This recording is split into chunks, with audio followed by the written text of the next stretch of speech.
because it is in the nature of man to worship, because that was how God created him. Man was created to be a worshiping being. So because of that, man can easily fall prey to false worship. And that's what Satan brought, and what Satan used to deceive Eve, the act of false worship. So the importance of knowing the biblical worship becomes very, very needful, so that we will be able to identify false worship when it comes our way. Because that's what Satan introduced to people. That's why you see many people today, even very, very committed Christians, committed Seventh-day Adventists, they still go to some other idol centers to worship those idols for one purpose or another, for one benefit or another. Why? Because man was created a worship being. Man desires to worship something. And I will tell you the reason. So, don't ever forget this. Don't ever forget this. In the Garden of Eden, God instituted the Garden of Eden and made man to be in control of two important aspects of its godly nature. And what are they? If you read Genesis chapter 1 verses 26 through 29, you'll find worship and service. So man was born to worship God and to serve God. Don't forget this, that you and I are born to worship God and to serve God. That's why those today who have been misled into idol worship, once they go into worshiping Satan or any fallen deity, they continue in serving that deity, because worship goes with service. And that is a problem we have today, that we are confusing ourselves between what it takes to serve God when you worship him and what it means to worship God when you serve him. We think that these two are on parallel rates. No, these two are so together that if you do not serve God, you cannot worship him. And if you do not worship God, you cannot serve him. Something thrown into fun part the other day. Some people think that serving God is being a pastor as I am, preaching as I'm preaching, being an elder in the church, or being a deacon or a deaconess, being a youth man. Hey, some people think that serving God is doing one kind of assignment in the church or another.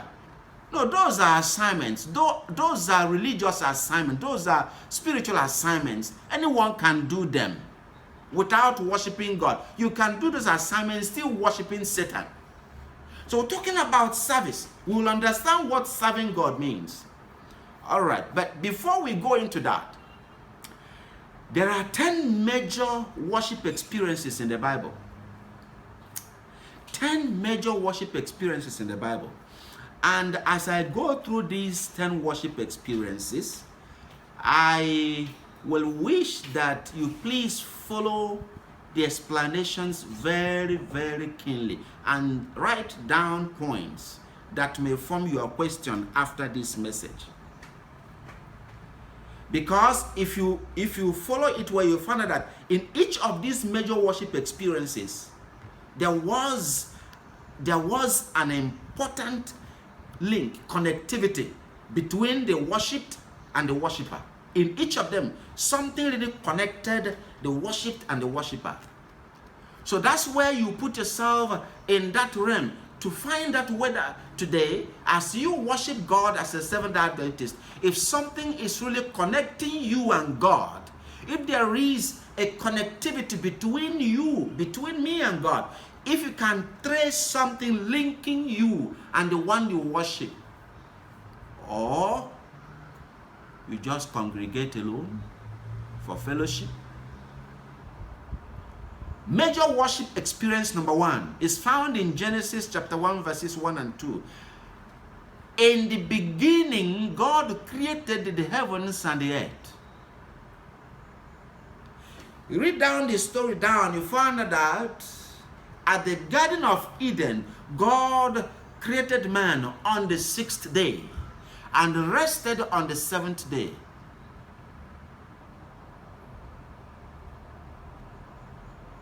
Now, when God was commissioning Adam, God told him, listen to me, Adam. Of all these other animals I have created and all the plants and everything, your assignment, your service is to give them names. Whatever name you call them, they will bear from eternity to eternity until this planet Earth is dissolved. All right? Then, in the Garden of Eden, God made it clear, listening to me very well, that his presence is available. So he created Adam and Eve in the realm of the sacredness of God's presence. And they were naked. And they did not observe the nakedness. They were unconscious of their physical being. They were spirit beings. Until when Satan came into the play and then led them through that very important instructional link. When God took Adam and Eve and God made them in his image, he positioned them in the Garden of Eden. And there was that interaction and there was that relationship, worship relationship between God, Adam and Eve. That worship, God told Adam, move around the garden every 6 days in the week. Give names to these other creatures. Take care of them. You be the steward. That is a service. I hand them over to you. I give you dominion. But on the 7th day, we come together for a worship. You will realize my supremacy as your creator. On the 7th day of the week, you bow down to me. You kneel down to me. You worship me. That was the agreement between Adam and God. But God told him, look at that fruit of the tree in the middle of the Garden of Eden. Any day you touch it, this relationship will end.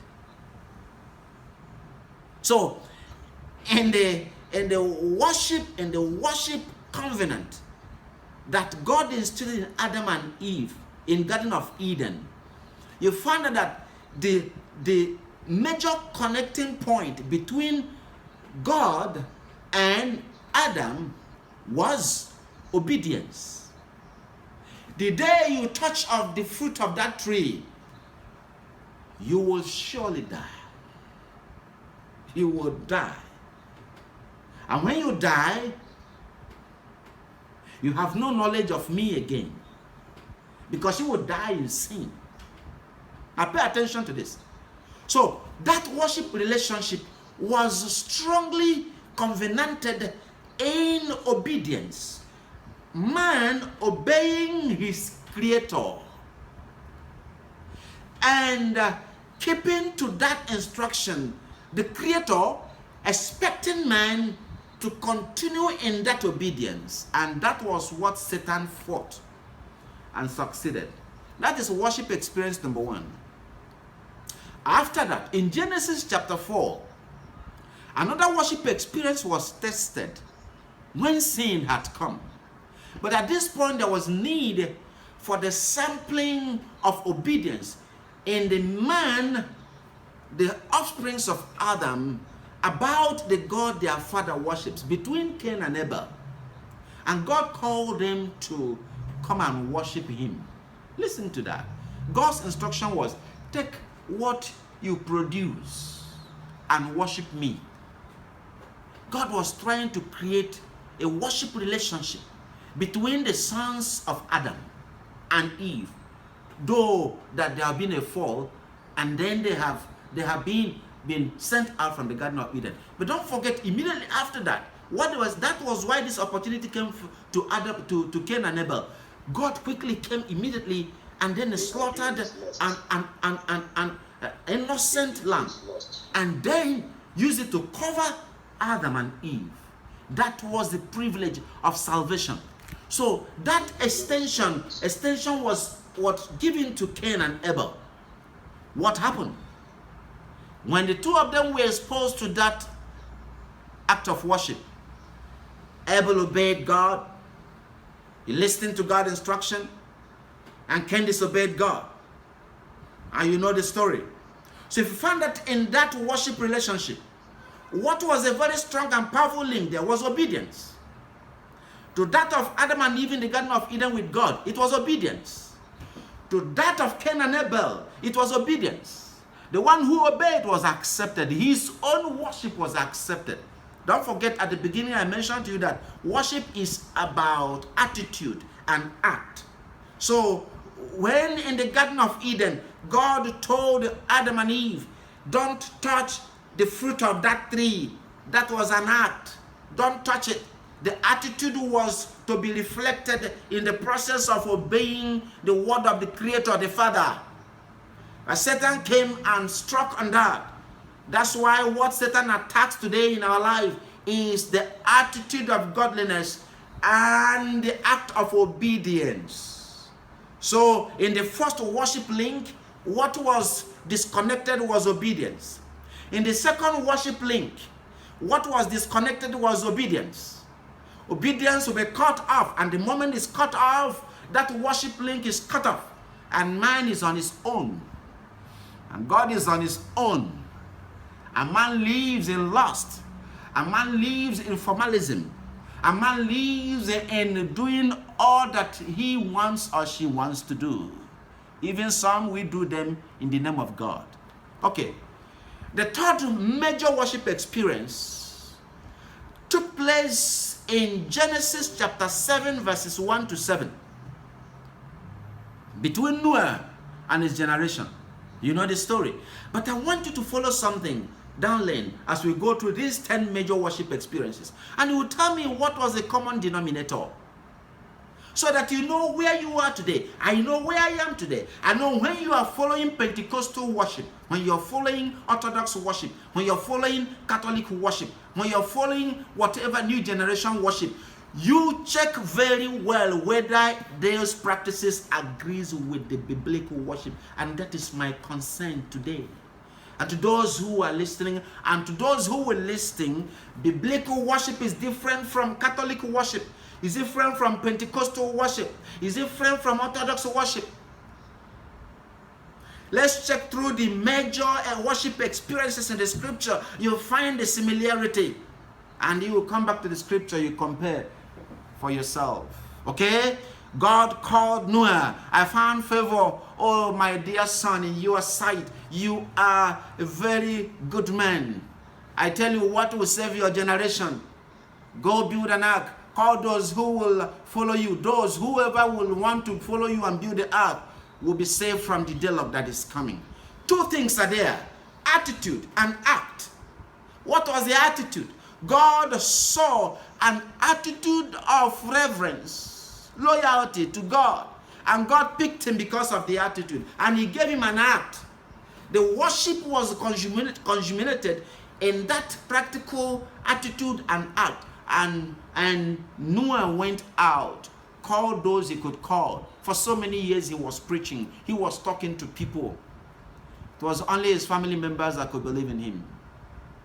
The scripture tells us, family of 8 was only saved. What happened?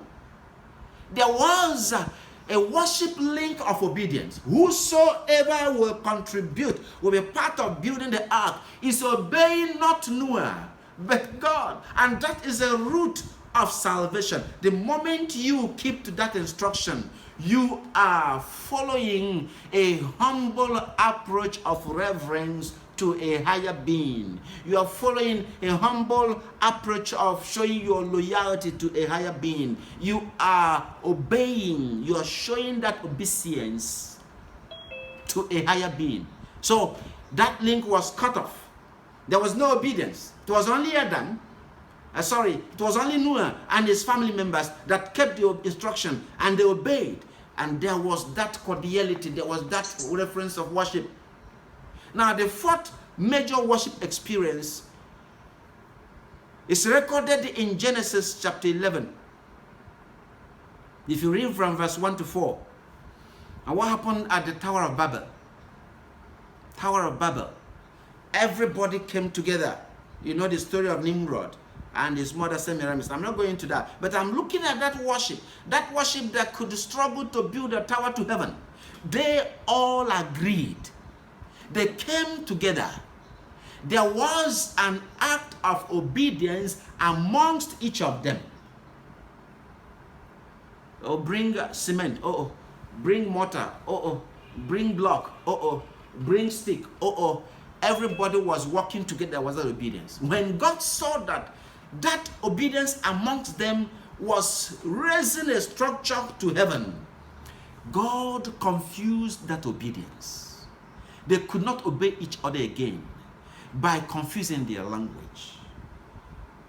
Look at that link. That link got the moment obedience amongst men, keeping to the agreement of each other, was cut into, there was disagreement and they could not move forward. Worship, when people come together to reverence a higher authority.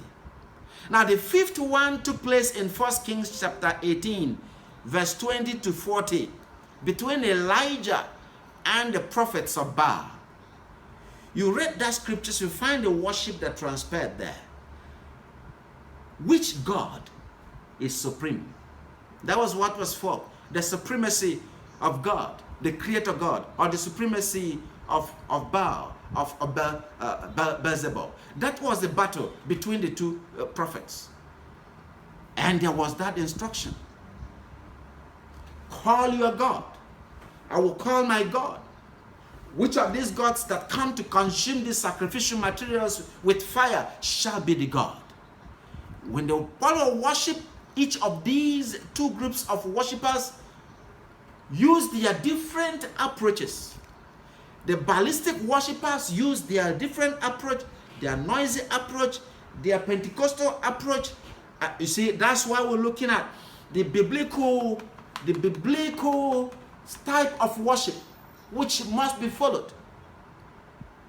All right? So the Baalistic people, in their own approach, the Pentecostal method of worship that we are seeing today, they used it, they made a noise, they shouted, they hit their heads on the wall, they even started cutting themselves, which is the worship approach of some other religions. The traditional religion used that one, cutting on themselves.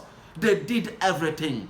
In that same Baalistic worship, you find that the Islamic method of worship, of raising their voice early in the morning and late evening, that is Islamic method. If you see what the prophets of Baal did, they picked one by one all the worship method of all these other groups I have mentioned, the Catholics, the Orthodox, the Muslims, the Hinduists.